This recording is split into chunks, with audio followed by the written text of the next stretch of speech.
The Interstellar Xenological Academy orbited the neutral moon of Verith Prime, a shining station where 100 species sent their brightest minds to study the universe together.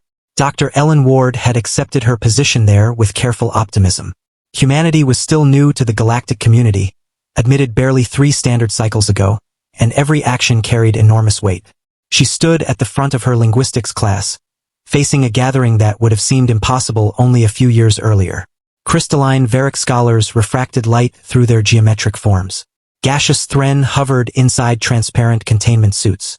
And in the front row, coiled within a temperature-controlled seat, sat Kerr. The young Vakrian was barely past infancy by his species standards, yet already unmistakably an apex predator. Obsidian scales covered his serpentine body, for amber eyes tracked movement with lethal precision. Retractable claws marked him as hunter-born. The Vakrians had opposed humanity's admission to the Academy more strongly than any other species. Their representative had described humans as fellow predators wearing the mask of civilization. It had not been meant kindly. Ellen had learned to ignore the whispers in the corridors, the way certain species gave her a wide berth. She focused instead on her work, teaching xenolinguistics to minds that process language in ways human neurology could barely comprehend. Kerr was her most challenging student. Not because he lacked intelligence. On the contrary, he was brilliant, grasping concepts that confounded students twice his age. The difficulty was simpler and deeper. He refused to speak. Vakrian vocal anatomy was extraordinarily complex, capable of producing frequencies beyond human hearing. Yet Kerr sat in silence day after day. He completed every assignment through text interface, excelling in written work, while his voice remained locked away. Ellen had read his file. Kerr had been surrendered to the Academy's educational programs after his parents died in a mining accident. He had not spoken since.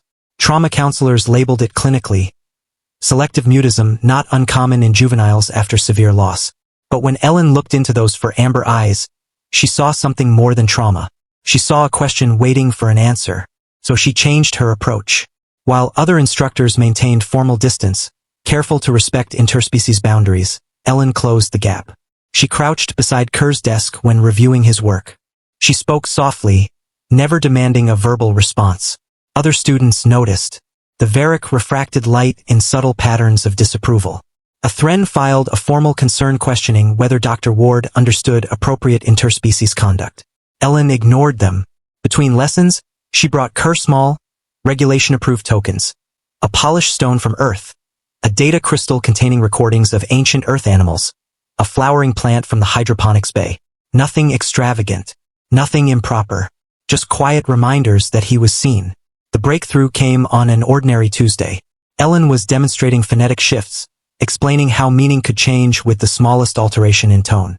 She paced as she lectured, and then stumbled, her ankle twisting sharply on the polished floor.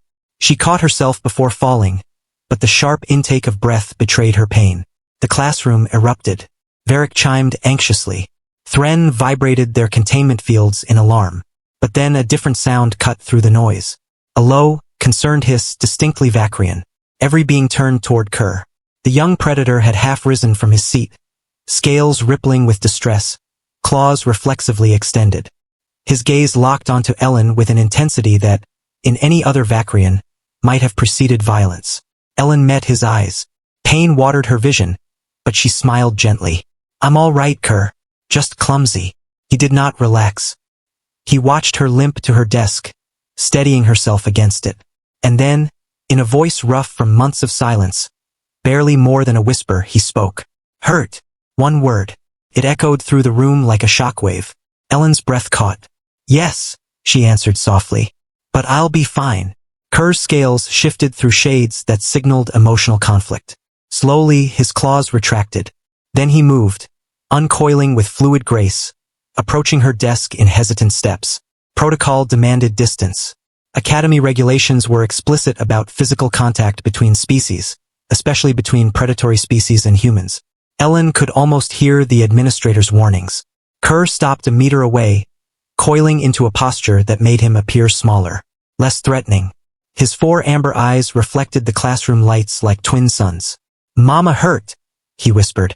The room went utterly still. Not a single being moved. Even the station's background hum seemed to fade. The word carried through every translator, rendered into 100 languages, but it needed none. Every species understood what they had witnessed. A predator cub, orphaned and silent, had claimed a human as family. Tears filled Ellen's eyes, not from pain, but from something deeper, something beyond species, beyond biology, beyond carefully constructed galactic boundaries. She did not see a dangerous predator. She saw a child who had lost everything, and who was reaching across grief toward the one person who had truly seen him. Slowly, carefully, she extended her hand. Not to touch him, not to violate protocol, but palm up. An offering. "I'm okay, Kerr. Thank you for worrying about me." He stared at her hand for a long moment. Then, with infinite gentleness, he placed one clawed digit against her palm. The contact lasted barely a second before he withdrew. But it was enough. The spell broke. The classroom filled with sounds as students reacted to what they had witnessed. Ellen heard none of it. She watched Kerr return to his seat, his scales settling into a deep blue. Her research indicated it meant contentment. Later, administrators would file reports. Xenopsychologists would debate implications. The Vakrian delegation would demand explanations. But in that classroom, where 100 species gathered to learn how to communicate across infinite distances, a simpler truth revealed itself. Sometimes, the most human act was not uniquely human at all. It was the universal language of care, of seeing another's pain and choosing to bridge the distance. And sometimes, just sometimes, a predator cub calling a human mama was the most natural thing in the galaxy. Please follow my channel for more videos. One click from you can change my life.